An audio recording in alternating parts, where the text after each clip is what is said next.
It's Sunday. There's a lot of new release makeup to talk about, a lot of holiday releases, a lot of collabs, a lot of sparkly things. So let's jump right into it. Firstly, collaborations from Colourpop. We've seen a new Sailor Moon collection. A couple of years ago, they did another one. This one is a lot cooler, more cool tone. So I'll show you the difference. So that was the old one. This is the new one. You can see it sort of mirrors each other. They have the same types of things. So if you bought the first, the second one sort of matches, which I quite like that they've gone sort of same concept but different color story. I think a lot of people thought this was kind of boring, quite generic. I think this is a little bit more interesting. Still don't think it super represents the cartoon. Is this a super unique color story? Probably not, but I think it's quite trendy and it's probably going to be quite popular in the sort of Japanese, Korean market. If you want something a bit more unique, I think the blush is interesting. Probably not going to be for everyone, but there you go. Move over, Michaela. This is actually an interesting lip set from e.l.f. This is with Jennifer Coolidge and it's quite funny. So it's a lip set. And it's the Dirty Pillows lip kit. I think it's limited where they're launching it. Here you go. So it's a 4-piece lip kit. It has a lipstick, a lip liner, a plumping lip gloss, and then a mirror. I like the mirror to your soul. I think that's funny. Available exclusively elfcosmetics.com. So US, Canada, UK, essentially. Which is a bit...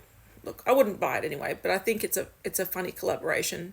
So it's not a super interesting, like the products aren't super interesting. They're like pinky toned nudes, but I think the collaboration is quite funny, and I think Jennifer Coolidge is awesome, and I think a lot of people love her. So I think it's a fun one. Now from Melt, I don't know if this is Halloween or Christmas or both because it can be both. This is the Melt collaboration with Nightmare Before Christmas. And in true Melt style, it's bold, it's colourful, it's graphic. This makeup bag looks very cool. It looks like Jack's bow tie and sort of shirt. So they've done it pretty well. There's a palette and I believe all the colours are supposed to be like direct inspirations from Halloween Town. I feel it's a bit weird that they've got, is that Mr. Oogie Boogie or whatever his name is, him as like the main thing when obviously Jack, but anyway, that's the palette. There's 2 lipsticks. I love this clear, bright orange sort of jelly looking packaging with the graphics on it. I think it looks really cool, but there's 2 lipsticks, very Halloween autumn shades. And then a few people have tagged me in this highlighter. So True Love Never Dies Digital Dust Highlighter. So it's a sheer pink highlighter with a soft pink sparkle, but it also looks like it's got a duochrome of gold. So pink, love the orange packaging, with a gold shift. So there you go. This looks very much like the Vlada MUA Smashbox highlighter. That was a limited edition one a while ago. Very, very similar. So if you missed out on that and you wanted it, makes a nice eyeshadow as well.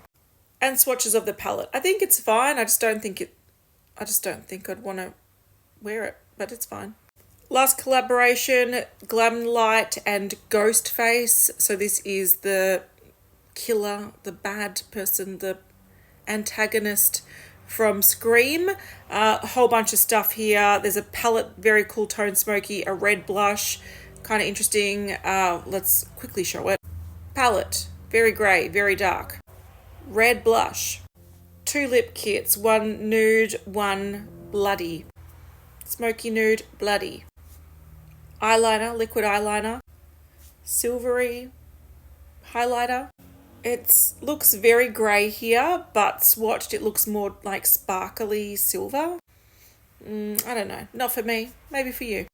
Then there's a mirror and stuff. I quite like that mirror. It's interesting. On to holiday collections. We've seen the Charlotte Tilbury stuff. There's a lot of packs.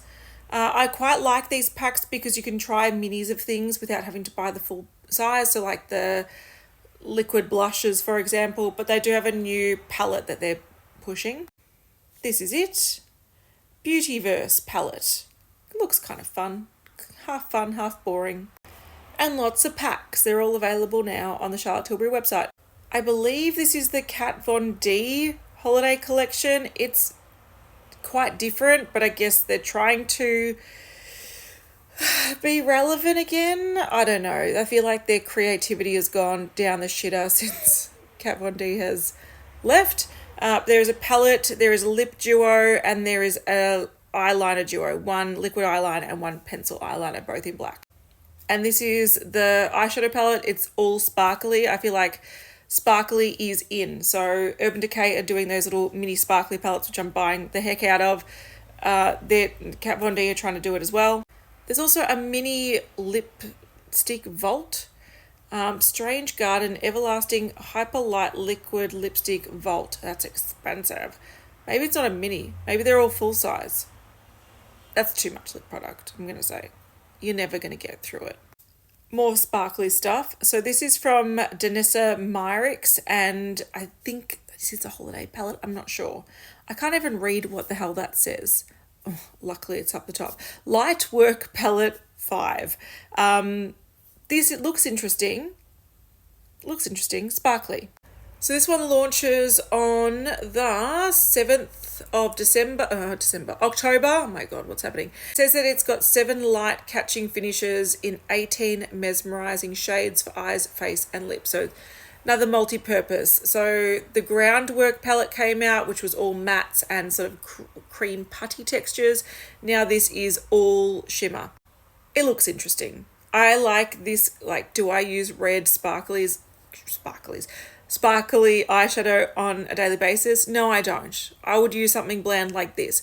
But there's something that just makes my brain go, oh, that looks cool. So these are supposed to have grounding energy and bold energy and soft energy. I think my issue with this is, like, I can understand, again, this would probably be good for like makeup artists. But for me, I feel like there's little sections that would make good like quads. But all over, I don't want it all. I only want little sections of it. But it does, oh, look at that green up the top. Abundant. That looks nice. And the swatches, again, like there's some that stand out as looking like that purple's cool, orange. But all of them, I don't need them all. But I wish they were all in little quads. That's just me. Another release for the 7th of October. 7th of October US time, 8th of October Australia time. Glaminatrix Cosmetics. This is the Rich Romantic. Now, this is the second last thing I'm talking about, simply because I did TikTok on it before, so I've spoken about it, and I'm doing a multi-look review. This is my version of it. It's beautiful. What I love about it is that it's this sort of romantic, purpley pink, peachy, a little bit of browny green tone to it, but like it's got this beautiful sort of color shift that, like, the shimmers, most of them anyway, except for maybe this shade here, they all have this beautiful duochrome, twinkly multi-chrome effect. So it's like that rich, romantic, beautiful sort of vibe, but interesting, something that we haven't seen before. Color story we've seen before. The finishes just make it a little bit more interesting. I'm actually wearing it on my eyes today. These are my swatches. This is my photo from the top. This is showing the shift from the side, so it's very pretty, and yeah, full review coming soon. Lastly, Makeup by Mario are re-releasing this palette that I think came out last Christmas, and a lot of people liked it. They compare it to the Natasha Denona I Need a Nude palette, as in like that kind of bland but really pretty. Ethereal Eyes eyeshadow palette is back for a limited time by popular demand, so get it if you want it, and I'm heading off. See ya.